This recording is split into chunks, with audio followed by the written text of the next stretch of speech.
So today, as you know from your textbook readings last night, we're going to be talking about operant conditioning. So to get us started, I just want to do a poll everywhere really quickly. So go ahead and take out your cell phones, and I want you to text me a list of as many different types of reinforcement schedules as you can remember. So it doesn't have to be an exhaustive list.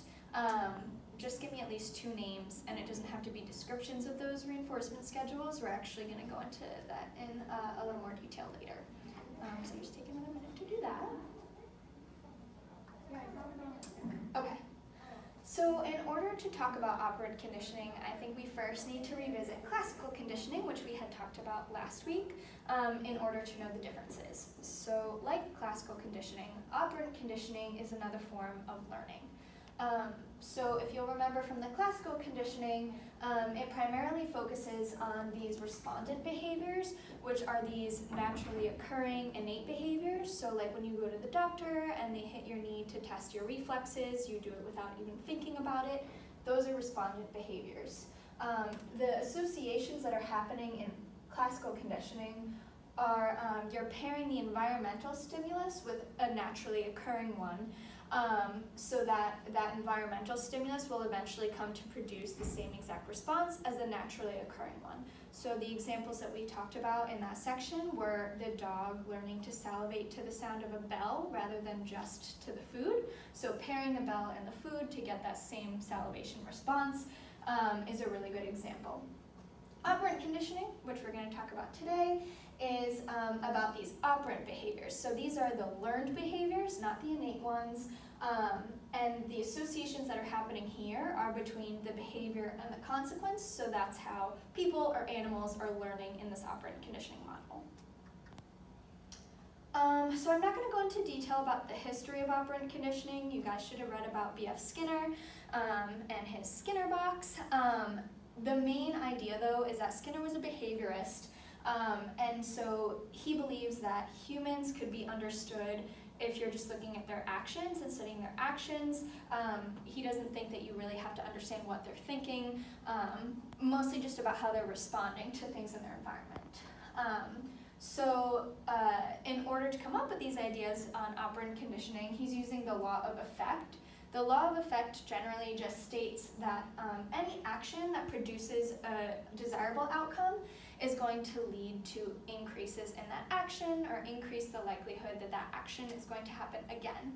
On the other hand, any action that produces an undesirable outcome is going to lead to decreases in that behavior or decrease the chances that that behavior is going to happen again.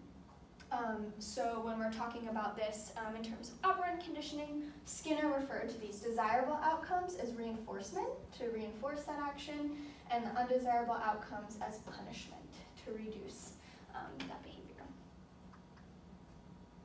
Okay, so reinforcement and punishment are the main ideas when we're talking about operant conditioning.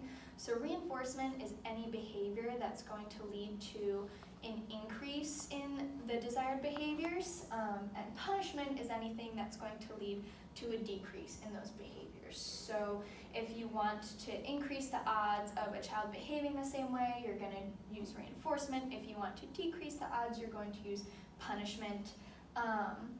If you guys can remember from the readings, could you give me some examples of a positive reinforcer?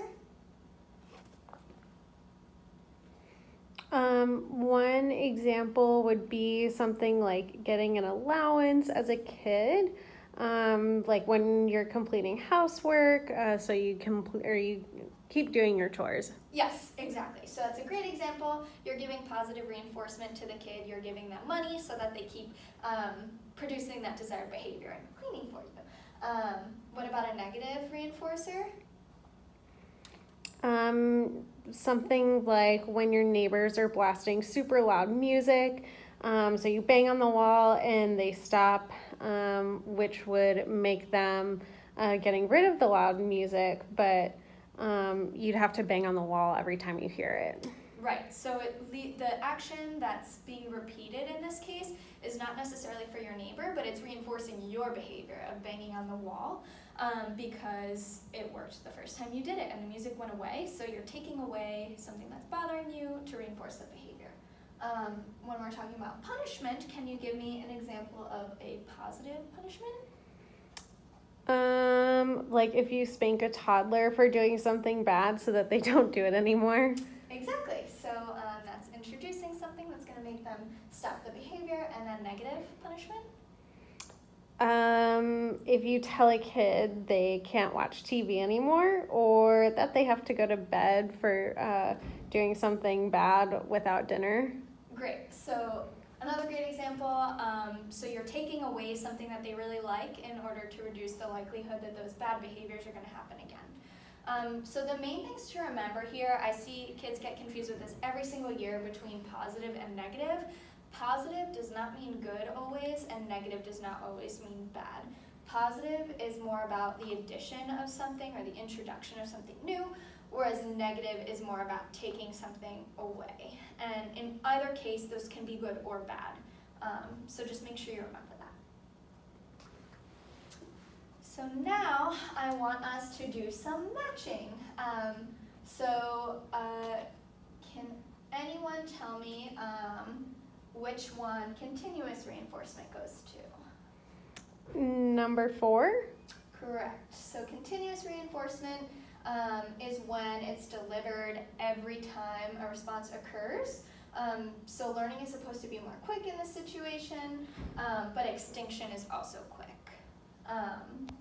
What about the second one? Fixed ratio schedules? Number 3. Great. So you only reinforce the responses after a specific number have occurred in the fixed ratio schedule. What about the fixed interval schedule? Number 2. Great. So in this case, you're waiting for a certain interval of time to have elapsed before you reinforce the behavior. What about variable ratio? Number 5. Awesome. So it's a varied number of responses. So whatever you're trying to teach or whoever you're trying to teach is not going to know exactly the amount of times that's going to get that reinforcement. And then the variable interval? Number 1. Perfect. So again, variable amount of time. So looks like Rachel really did her reading. Good job, Rachel. For the rest of you who might not have done it as well, reinforcement schedules are just about when you're delivering that reinforcement or punishment, because sometimes there are optimal levels of like time or numbers through which you should deliver those in order to optimize the likelihood that that response is going to be repeated. So for example, if you're training a dog, which we're going to talk about in a little bit, you don't want to be reinforcing them every single time with a treat, because if you go for a walk and you don't have your treats, maybe they won't repeat the behavior.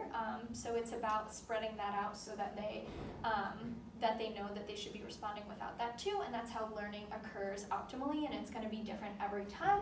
So that's why we have a multitude of different ones. Oh, good job.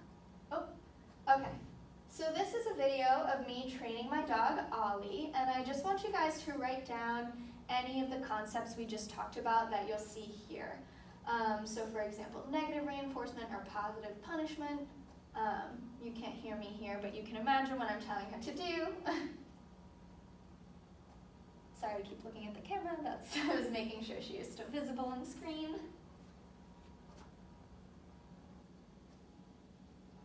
There, I give her a little when she goes to get it when she's not supposed to, so something you should be thinking about.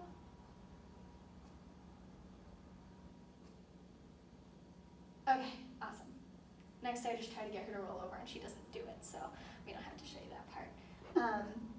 Okay, so our final assignment for today is that you guys are going to pair up. You're going to come up with a plan for training a dog with your partner. I want you to include the types of reinforcement or punishment you think would be helpful, and when you're doing this, consider different aspects of training, so like teaching them to go to the bathroom outside, teaching them tricks like I just did with Ollie, and I also want you to include the types of reinforcement schedules you would use. So I might have just given you an idea of something you could do, like if you're training your dog to go to the bathroom outside, or other things like that, and I want you to talk about why. So we're going to present this at the end of class, and I want you to be ready because there might be some type of reinforcement involved if you volunteer. Any questions? Did everyone understand everything we talked about today?